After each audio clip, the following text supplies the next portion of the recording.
Welcome back नाज़रीन, हमारी खिदमत में हाजिर आयूँ। मारिया, आपने कहा कि आप ज़ीरो वेस्टेज पे काम करते हैं। ज़ीरो वेस्ट नाज़रीन ना मां खे ॿुधाईंदो हलां त कंहिं बि शइ खे जो ज़ाया ज़ियान न थींदो आहे। फॉर एग्ज़ाम्पल मूं वटि हिकिड़ो कपिड़ो आहे, असीं पहिरियों था हिकिड़ो कपिड़ो ऐं शलवार कमीज़ आहे ऐं कुझु वक़्त खां पोइ, कुझु सालनि खां पोइ, 1-1.5 साल खां पोइ असांजो उहो पुराणो थी थो वञे। असीं या त उन कपिड़े खे फिटी करे था छॾियूं, या त उछले था छॾियूं, या त ॿियनि खे ॾेई था छॾियूं।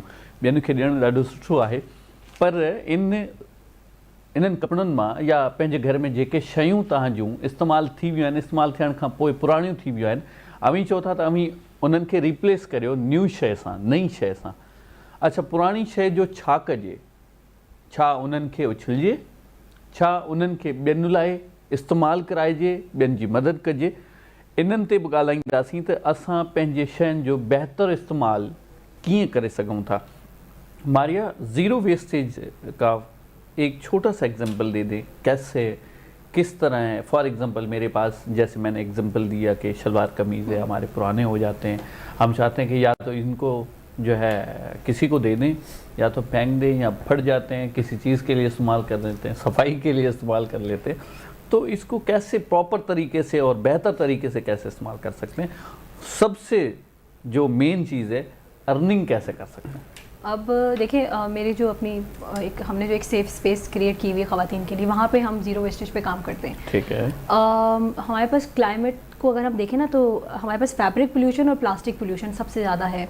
ठीक है, जो बहुत इफेक्ट कर रहा है, ग्लोबल वार्मिंग का सबब भी बन रहा है। ठीक है। अब फैब्रिक पोल्यूशन में यही जो मेरे जहन में बात आई थी, हमारे पाकिस्तान के अंदर ऐसे लोग हैं, इवन सिंध के अंदर ऐसे लोग हैं जो ऑर्गेनिक डाई पे काम करते हैं, ब्लॉक प्रिंट्स पे काम करते हैं, और बहुत कम रह गए हैं अभी जो अपने हाथ से इसको बना रहे होते हैं। तो हम क्या करते हैं कि वो एक कपड़ा हम लेकर आते हैं।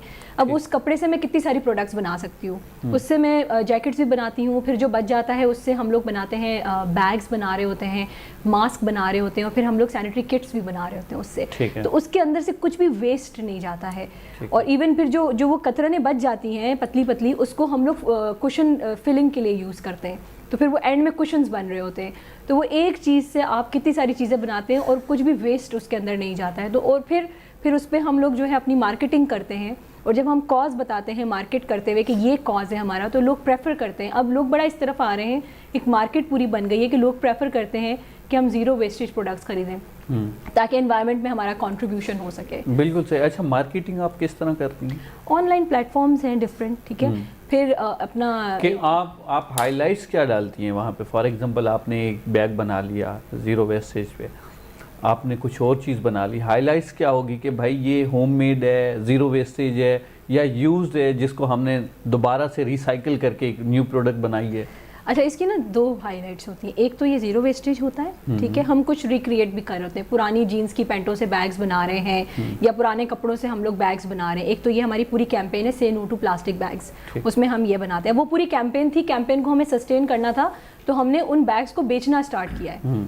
और अब क्या होता है कि बीइंग एन एलुमनाई, एक लोगों का ट्रस्ट भी हम पे डेवलप हुआ होता है, और हमें अपने बहुत सारे बायर्स इसी नेटवर्क से भी मिल जाते हैं जो डिफरेंट चीज़ों के लिए इन्हें परचेज करते हैं। और फिर वो ख़वातीन जो सिंगल मदर्स हैं जो इसको बनाने में इंगेज हैं, हम उनकी भी जो है ना स्टोरी शेयर करते हैं टैग्स के साथ। जो प्राइस टैग लगा होता है उस पर स्टोरी होती है कि ये बनाया किसने, तो वो अपनी स्टोरी उस पर लिखी होती है कि मैं एक औरत हूँ और मैं इस तरह से, अगर आप ये ख़रीदेंगे तो ये मुझे हेल्प करेगी ये चीज़। तो इस तरह it goes long way, you know. अच्छा, घर पे बैठी हुई औरतें इस चीज़ को कैसे स्टार्टअप ले सकती हैं, इनिशिएट कैसे करें, जिनके पास कोई गाइडेंस ही नहीं है?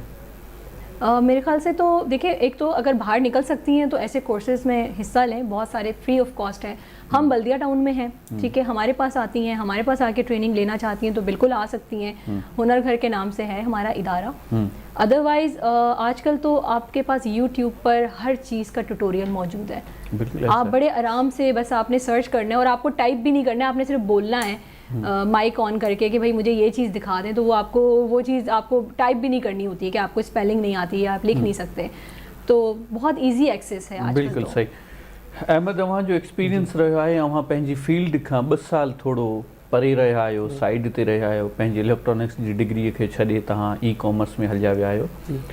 छा इहो वॾो डिसीजन कोन आहे कंहिं बि नौजवान लाइ त पंहिंजी प्रोफेशनल डिग्रीअ खे छॾे हू कंहिं ॿी फील्ड खे स्विच करे ऐं उन में पंहिंजो मुस्तक़बिल बणाए? बिल्कुलु, वाक़ई डिसीजन त ॾाढो ॾुखियो हुयो उन वक़्त में जॾहिं असांखे पास आउट थियासीं ऐं जॾहिं जॉब सर्च कईसीं त असांखे माना जॉब मिले त सही बि, लेकिन तव्हांखे ख़बर आहे त उहो मतिलबु फाइनेंशियली सपोर्ट उहा न पई मिले जेकी असां एक्सपेक्ट कयोसीं बीइंग एन इंजीनियर। त जॾहिं मां हिन फील्ड में आयुमि इन ई कॉमर्स फील्ड में, त मां ऑब्ज़र्व कयमि ॾाढियूं शयूं त माना अगरि असां ज़ीरो मतिलबु जीअं तव्हां जीअं हाणे ॻाल्हि कई त ज़ीरो इन्वेस्टमेंट मां कीअं पंहिंजो कमु शुरू कयां, त इन में ईअं हूंदो त तव्हां मुख़्तलिफ़ कोर्सिस कंदा आहियो ई कॉमर्स जे हवाले सां, हुन में जंहिंमें एमेज़ॉन आहे, ईबे आहे, मुख़्तलिफ़ प्लेटफॉर्म्स आहिनि, दराज़ आहे, त उनजे तव्हांखे फ्री एक्सेस तव्हांखे यूट्यूब ते या मुख़्तलिफ़ जेके कराची में प्लेटफॉर्म्स आहिनि तव्हांखे उन फ्री एक्सेस मिली थो वञे। त उहो जॾहिं तव्हां कोर्सिस कंदो उन कोर्सिस खां पोइ तव्हां सर्विस ॾेई सघो था। अगर ओवरसीज़ पाकिस्तानी तव्हांखे चए थो मूंखे सर्विसिस खपनि, बिल्कुलु सही, आउं अव्हां जी ॻाल्हि सम्झी वियुसि। फॉर एग्ज़ाम्पल अव्हीं हाणे इलेक्ट्रॉनिक्स मां ई कॉमर्स जी तरफ़ अची वियो, ई कॉमर्स में बि अनफॉर्चुनेटली कंहिं माण्हूअ जो फ्यूचर नथो नज़र अचे त पोइ छा थींदो?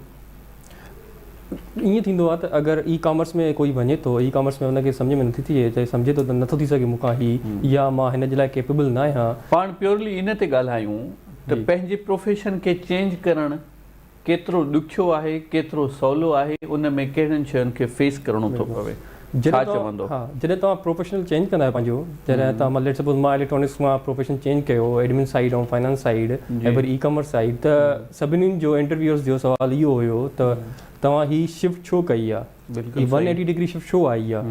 त तंहिंखां पोइ जॾहिं हुननि खे मां डिस्क्राइब कंदो हुउमि त मां जॾहिं फर्स्ट जॉब कई त मां रियलाइज़ कयो त ही शयूं जेके मां टाइम इन्वेस्ट थो कयां इलेक्ट्रॉनिक्स में, त ही मां टाइम ग़लति जॻह ते इन्वेस्ट थो कयां, छो न मां इहो टाइम हिन जॻह ते इन्वेस्ट कयां ऐं मूंखे हिन शइ में मज़ो बि अचे थो।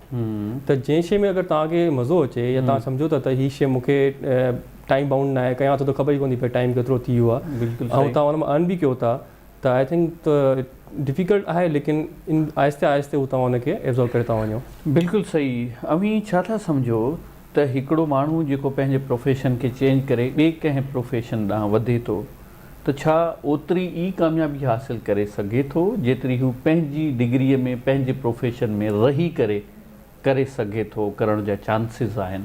बिल्कुलु सर, करे सघे थो। लेट्स सपोज़ केतिरा ई असां वटि एग्ज़ाम्पल्स मौजूदु आहिनि हिन वक़्तु।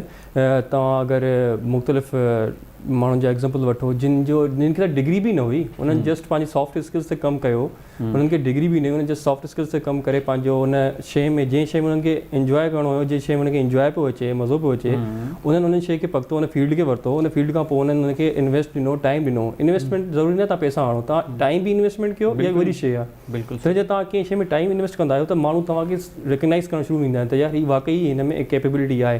जॾहिं तव्हां माण्हू तव्हांखे कैपेबल सम्झंदा आहिनि त तव्हां ते हू इन्वेस्ट करणु शुरू कंदा आहिनि। बिल्कुल सही। मारिया, बहुत शुक्रिया, आपके साथ बड़ी अच्छी डिस्कशन हुई और मैं समझता हूँ यंगस्टर्स के लिए एक नई चीज़ होगी जो हमने डिस्कस की। लास्ट में जाते जाते आप यंगस्टर्स के लिए, फीमेल्स के लिए क्या पैगाम देना चाहेंगी? एक मेरा हमेशा एक मैसेज रहता है यंगस्टर्स के लिए कि मैं कहती हूँ कि सही वक्त का इंतज़ार नहीं करें, यही आपका सही वक्त है और यही आपका सही प्लेटफॉर्म है, अभी शुरू करें और अपने आप पे भरोसा रखें। बिल्कुल सही, राइट। अच्छा, तव्हां छा पैगाम ॾियणु चाहींदो नौजवाननि खे? सर, मां इहो पैगाम ॾियणु चाहींदुमि त असांजा जेके सिंधी नौजवान आहिनि उहे जेके सोशल मीडिया खे यूज़ था कनि, अगरि असां सोशल मीडिया खे हिकु पॉज़िटिव वे में यूज़ कयूं, केतिरा ई असां वटि प्लेटफॉर्म्स मौजूदु आहिनि। असां वटि सिंधी नौजवाननि में एतिरा आइडियाज़ आहिनि त बसि उन्हनि खे जस्ट हिकिड़ो बूम खपे। उन लाइ तव्हांखे केतिरा ई तव्हांखे प्लेटफॉर्म्स ॾींदा, पेप्सिको आहे, तव्हां वटि मुख़्तलिफ़ प्लेटफॉर्म्स आहिनि जेके तव्हांखे फंडिंग ॾींदा, त उन तव्हां सोशल मीडिया खे अगरि पॉज़िटिव वे में यूज़ करे तव्हां पंहिंजी यूटिलाइज़ कंदो उन्हनि शयुनि खे, त तव्हां हिकु ॾींहुं इंशाअल्लाह घर वारनि जो नालो रोशन कंदो।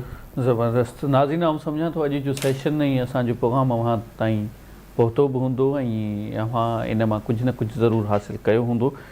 असांजी जीअं मूं इनिशियली चयो त असांजी कोशिशि हमेशह इहा ई रहंदी आहे त तव्हां ताईं अहिड़ा प्रोग्राम पहुचाइजनि जिन प्रोग्रामनि जे वसीले अव्हां ताईं कि सिख्या लाइ का इंफॉर्मेटिव शयूं पहुचाए सघूं। ऐं इंशाअल्लाह वरी ईंदड़ हफ़्ते पाण मिलंदासीं। ईंदड़ हफ़्ते ताईं पंहिंजे मेज़बान इम्तियाज़ लगारी खे ॾींदा इजाज़त। अल्लाह निगहबान।